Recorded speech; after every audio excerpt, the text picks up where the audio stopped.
कल वो विधानसभा भी पहुंचे थे और विधानसभा में उन्हें बहुत बड़े बड़े उन्होंने भाषण दिए और भाषण में मानो इस प्रकार से कह रहे थे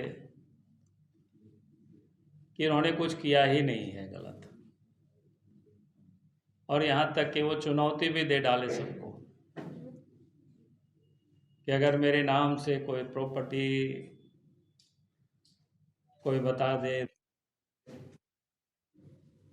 तो हम राजनीति से संन्यास ले लेंगे। अब पता नहीं कि वो वास्तव में जो लोग कहते हैं ना कि इसी को कहते हैं चोरी भी और सीना जोरी भी, मतलब आदमी चोरी भी करता है, सीना जोरी भी करता है। और उन्होंने 8.5 एकड़ जमीन के बारे में उन्होंने चर्चा की, तो मैं यहाँ थोड़ा उसके बारे में ही थोड़ी सी बताना चाहता हूँ ताकि आप सबको ध्यान में आना चाहिए। हेमंत सोरेन परिवार या शिबू सोरेन परिवार कह सकते हैं कि मुझे लगता है कि अध्यात्म इन लोगों की गड़बड़ करने की है, फितरत में है उसके, और गड़बड़ भी करते और उसको स्वीकार भी नहीं करते, और जब पकड़े जाते हैं तो उसको जेल जाना पड़ता है। अतीत की कहानी भी वही है कि आप सबको पता है, मैं उसको बार बार नहीं दोहराना चाहता हूँ, नहीं तो वो लोग जेएमएम के लोग बड़ा दुखी हो जाते हैं कि ये नाम लेते हैं। हमारा कोई मकसद ये नहीं होता है कि उन लोगों को दुखी करने की, हमारा मकसद इतना ही होता है कि भाई अगर वो इतनी ऊंची आवाज़ में विधानसभा में हल्ला कर रहे हैं तो हमें लगता है कि जनता को भी जानने का हक है आखिर वो मामला क्या है, और उस जमीन के साथ और जमीन के साथ भी किस प्रकार से उसका जुड़ाव है, ये भी हमें इस बात को समझना चाहिए। अब जिस प्रकार से उन्होंने कल जो कह रहे थे विधानसभा में कि वहाँ मेरा नाम नहीं है, मैं आप सब लोगों के समक्ष एक बात कहना चाहता हूँ। अगर कोई चोर किसी की गाड़ी को चोरी कर ले और फिर अपने घर में, किसी के घर में या अपने घर में वो रख दे और पुलिस जाकर के उसको पकड़ ले, तो क्या कहेंगे? गाड़ी तो मेरे नाम का है नहीं, तो मेरा है नहीं, यही ना चोर कहेंगे उसके अनुसार। तो भाई इस प्रकार का नहीं। और फिर मनी लॉन्ड्रिंग को क्या कहते हैं? तो मनी लॉन्ड्रिंग के तहत उन्होंने जो गड़बड़ी किया है, जो काली कमाई को उन्होंने किस प्रकार से इन्वेस्ट किया है, उसका एक उदाहरण है ये। क्योंकि उनके यहाँ तो कोई फैक्ट्री नहीं है, कोई कल कारखाना नहीं है, सब लोग वो पॉलिटिक्स में ही है, चाहे शिबू सोरेन हो, चाहे हेमंत सोरेन हो, चाहे पहले दुर्गा सोरेन थे, चाहे सीता सोरेन हो या बसंत सोरेन हो, जो कि हम सब लोग जानते हैं। कोई उन लोगों की फैक्ट्री है ऐसा तो नहीं है। तो भाई अगर उसके बाद अगर काली कमाई करेंगे तो फिर उसको तो कहीं ना कहीं इन्वेस्ट करेंगे आप, किसी न किसी के नाम से वो इन्वेस्ट करेंगे, और वो इन्वेस्ट जब करते हैं और जब आप पकड़े जाते हैं तो आप कहते हैं तो हमारे नाम से नहीं है। अब उसका मैं आप सबको, अभी तो आप सब लोगों ने एक संतोष मुंडा का आप सब लोगों ने बयान सुना ही, छोटा सा क्लिप है, छोटा सा, जो वहाँ पर चौकीदारी करते अपने बच्चों के साथ, शायद वहीं पर वो रहते हैं, और उन्होंने साफ साफ कहा है कि भाई ये ज़मीन किसका है। उन्होंने बताया, उन्होंने यहाँ तक बताया कि आसपास के सब लोग जानते हैं। और आज भी अगर उस ज़मीन पर आप जाएंगे, क्योंकि उस बगल में हमारे एक मित्र का मकान है, वहाँ गए थे, फिर उनके मकान में बैठ कर के वही ने बताया कि ये उन्हीं का ज़मीन है, एकदम बहुत बड़ा बाउंड्री वाला, एकदम पहाड़ से सटा हुआ वहाँ तक। फिर बताया कि शायद उस पहाड़ के किनारे में उसका एक तालाब भी है वहाँ पर। तो कहने का अर्थ है कि उस आसपास के आप किसी को भी पूछेंगे, बाउंड्री वाल किया हुआ है बहुत बड़ा, वो भी पत्थर से बाउंड्री वॉल किया हुआ। कभी कभी हम कहेंगे कि आप सब लोगों को भी जा करके देखना चाहिए उसको, कि भाई कितना बड़ा ज़मीन है, कैसे है, आखिर वो बाउंड्री वॉल को किसने किया है, फिर चौकीदार वहाँ जो रहता है उसको किसने रखा है। आसपास के लोगों से भी पूछेंगे तो आपको लोग बता देगा ये ज़मीन किसका है। और मैं इसलिए इसको कह रहा हूँ कि आप सबको ध्यान में याद मैं दिलाना चाहता हूँ, 7 अगस्त को ईडी ने उनको पहला सम्मान भेजा था, पहला नोटिस दिया था ईडी ने 7 अगस्त को। और उसमें से ईडी ने उनसे कहा था कि भाई 14 अगस्त तक आप उपस्थित होइए और अपने जवाब दीजिए। तो आप सबको ध्यान में है कि उस समय वो उपस्थित नहीं हुए, लेकिन उनको समझ में आ गया था। तो इसके बाद उन्होंने क्या किया, एक राजकुमार पाहन से एक चिट्ठी लिखवाया 16 अगस्त को। ये ऑन डॉक्यूमेंट्स है, कोई ऐसा नहीं है कि 16 अगस्त को एसआर कोर्ट को, और ये कहता है कि भाई ये हमारा प्रॉपर्टी है, दूसरे लोगों ने अनाधिकृत रूप से अपने नाम करा लिया है, इसको खारिज करना चाहिए। ये राजकुमार पाहन है, और यानी उनको ज़मीन से ना निकाला जाए, उनको ज़मीन वापस किया जाए, जो दूसरे लोगों ने उसको किया है उन्हें 16 तारीख को। लेकिन अगस्त से लेकर के मामला फिर दे करके ऐसे ही पड़ा रहा। शायद हेमंत सोरेन को, बाकी को लगता था कि आगे हम मैनेज कर लेंगे या कुछ कर लेंगे, लेकिन फिर जब ईडी पर नोटिस होने लगा, मामला जब आगे बढ़ा, तो 9 जनवरी को जो एसआर कोर्ट से, उसको क्या कहते हैं, क्षेत्रीय अधिकारी, यानी हमें लगता है क्षेत्रीय अधिकारी से तात्पर्य अंचल से ही उनको लिखा गया, और फिर उन्होंने सर्किल इंस्पेक्टर को, यानी सीआई को, उसी दिन 9 तारीख को ही वहाँ से चिट्ठी आगे बढ़ा दिया सर्किल इंस्पेक्टर को कि भाई इस ज़मीन के संदर्भ में आप जांच पड़ताल करके हमें दीजिए ताकि वो निर्णय दे सके। फिर 11/1/2024 को उन्होंने अपनी रिपोर्ट सबमिट कर दिया है, और उसमें उन्होंने कहा है कि भाई यह ज़मीन चारों तरफ से बाउंड्री है, वहाँ संतोष पाहन और वहाँ क्या बोलते हैं 5-6 साल से वो अपने एक परिवार के साथ, माने वहाँ लोग रहते हैं, और उन्होंने कहा कि ये पाहन परिवार के नाम दर्ज है। ये ज़मीन भूमिहारी होने के कारण बेची नहीं जा सकती है।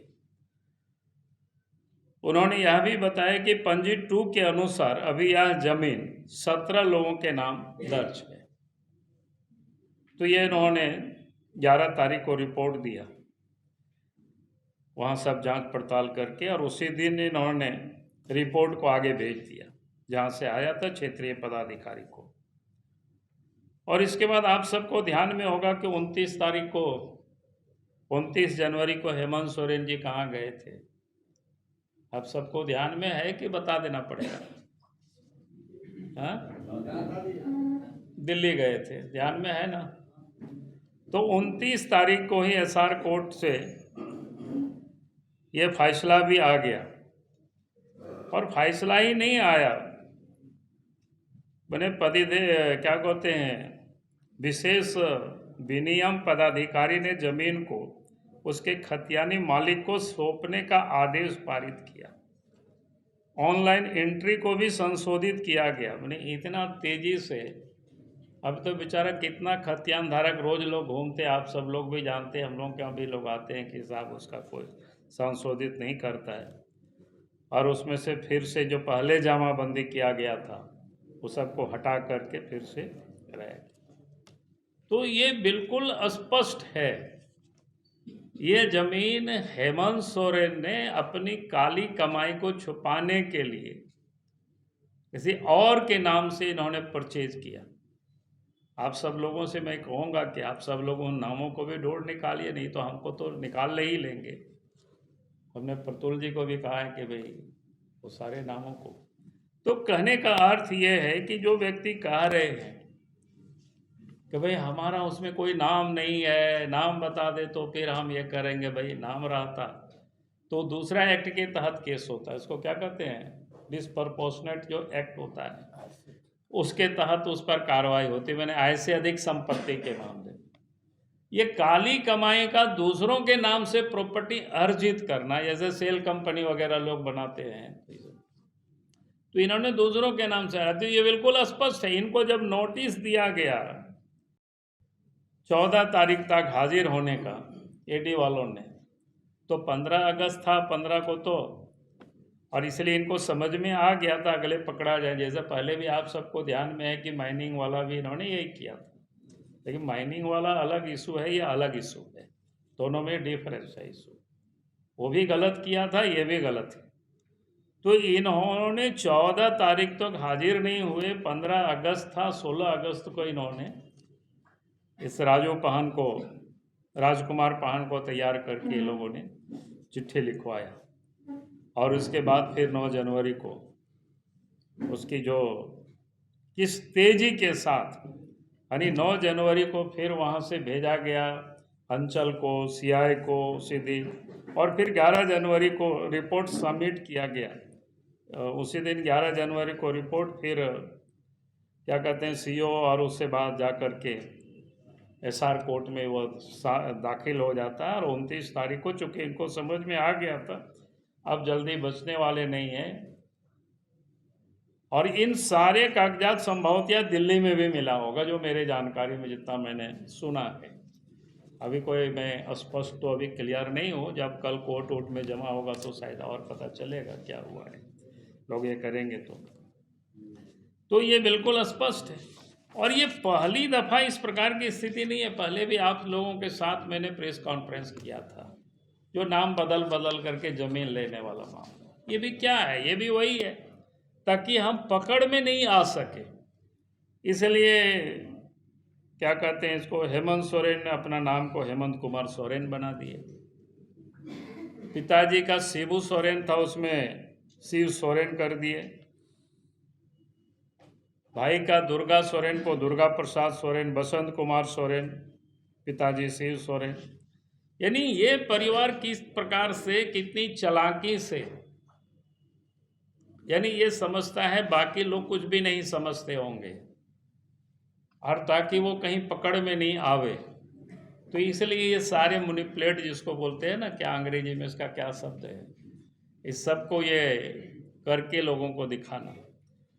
मैं वो 108 संपत्ति की यहाँ चर्चा नहीं कर रहा हूँ, ये किस प्रकार से काली कमाई का पैसे को ये इन्वेस्ट करते हैं, ये करते हैं, ये इसका एक ताज़ा उदाहरण। फिर आप सब लोगों के जानकारी के लिए, आप सब लोग अगर दुमका भी गए होंगे, दुमका गए हैं ना आप लोग, वहाँ कोई सीनियर रिपोर्टर गए होंगे, उनका बड़ा कैंपस भी देखे होंगे शिबू सोरेन जी का। उस कैंपस की आधी ज़मीन, उस बाउंड्री के अंदर में आधी ज़मीन, उस पर जो मालिकाना और जिसको कागज कहते हैं, वो योगेंद्र तिवारी जी के नाम से है। इसका मतलब क्या है, तो वो भी तो काली कमाई, इसका मतलब है उनके नाम से परचेज किया होगा, और वहाँ पर वो तभी तो बाउंड्री बनाया होगा, घेर करके उसको अपने अंदर में रखा होगा, और ये कहेगा भाई मेरा तो नहीं है, ये तो उसके नाम से है। तो ये जो स्थिति है इनकी, तो कई एक सवाल, एक तो हम कहेंगे कि भाई आप बाउंड्री वाल देख लीजिए, आखिर बाउंड्री वाल को किसने बनाया, जा कर के आप सब लोग पूछ सकते हैं, इतना बड़ा बाउंड्री वाल है, क्योंकि ज़मीन एक आदमी का नहीं है, आखिर इतना बड़ा बाउंड्री वाल है, उस ज़मीन में जाएंगे 8.5 एकड़ ज़मीन का बाउंड्री वाल, फिर उसमें से तालाब भी बना हुआ है, सब कुछ, तो सारे लोग बताएंगे। फिर आप सब लोगों को कहेंगे कि वो जो 17 लोगों के नाम से रजिस्ट्री हो, उन लोगों को भी ढूंढना चाहिए, आप लोगों को थोड़ा काम करना चाहिए, आप लोगों का भी ये काम है, हमारा तो है ही काम, हम तो करेंगे ही करेंगे, लेकिन हम कहेंगे कि लोकतंत्र की रक्षा में अगर कोई इस प्रकार से लोग लगे रहते हैं, लूटते हैं, तो हमें लगता है कि इस पर सबको सक्रिय रहना चाहिए, सबको इस पर ध्यान देना चाहिए। और जो मुख्यमंत्री जिस प्रकार से दावा कर रहा है, तो उसकी दावा की सच्चाई क्या है, उस तथ्य के तह तक हमें पहुंचना चाहिए। एक तो ये विषय था। और दूसरी बात मैं कहूँगा, अभी जो JCC का जो एग्ज़ाम हुआ है और उस एग्ज़ाम में जो पेपर लीक हुआ है, और पेपर लीक होने के बाद जिस प्रकार से पूरे राज्य के 6 लाख से अधिक बच्चे उसमें से शामिल हुए थे, उन बच्चों के भविष्य आधार में लटका हुआ है। अब जहाँ 35, 40, 50 लाख में जो बोली लग रही थी, ये लड़के लोगों ने सब जगह बताया, तो आक्रोशित लड़कों ने जब जुलूस निकाला तो उन लोगों के ऊपर FIR हुआ। भाई सरकार को किसके ऊपर FIR करना चाहिए था? उस एजेंसी के ऊपर FIR करना चाहिए था। सरकार को JCC के चेयरमैन के ऊपर FIR करनी चाहिए थी और इसके बाद जांच कराते, लेकिन उन लोगों के ऊपर FIR नहीं किया, आज तक नहीं किया। जिस एजेंसी को इसका एग्जाम देने के लिए दिया गया था, उस एग्जाम उस एजेंसी के ऊपर, कायदे से तो उस एजेंसी के ऊपर पहले FIR होती, JCC के जो अध्यक्ष है उसके ऊपर FIR होता और इसके बाद जांच होती, लेकिन वो नहीं किया। FIR किसके ऊपर किया? जो बच्चे ठगे जा रहे हैं, जो बच्चे लूटे जा रहे हैं, उन लोगों के ऊपर FIR किया और आज वो लड़के बेचारा परेशान है। हमें तो कि इसकी जांच होगी CBI से, और इस जांच को तो हम करवाएंगे, इसको छोड़ेंगे नहीं। ये जांच होगी तो ये पता लगेगा कि निश्चित रूप से इतना बड़ा जो घपला होगी उसमें CM की जानकारी में नहीं होगी, ऐसा हो नहीं सकता है। तो आज के CM मैं नहीं कह रहा हूँ, पूर्व के CM मैं कह रहा हूँ। तो निश्चित रूप से लगता है कि हेमंत सोरेन के सारे जानकारी में है, या इसमें से उनके महत्वपूर्ण लोग इन्वॉल्व है, तभी इतना बड़ा घटनाएं हो रही है। तो इसलिए मैं फिर से कहूँगा चंपई सोरेन जी से, आप FIR करिए, एजेंसी के ऊपर FIR करिए, JCC के ऊपर FIR करिए और इसके बाद आप जांच कराइए। तो मुझे लगता है कि विशेष कुछ नहीं कहना है, हमने इतना ही बात के लिए आप सब लोगों को बुलाया था। फिर जरूरत होगी तो आगे मैं बुला करके आप सब लोगों से मैं बात करूँगा। TheFollowUp.in, like, share and subscribe. www.thefollowup.in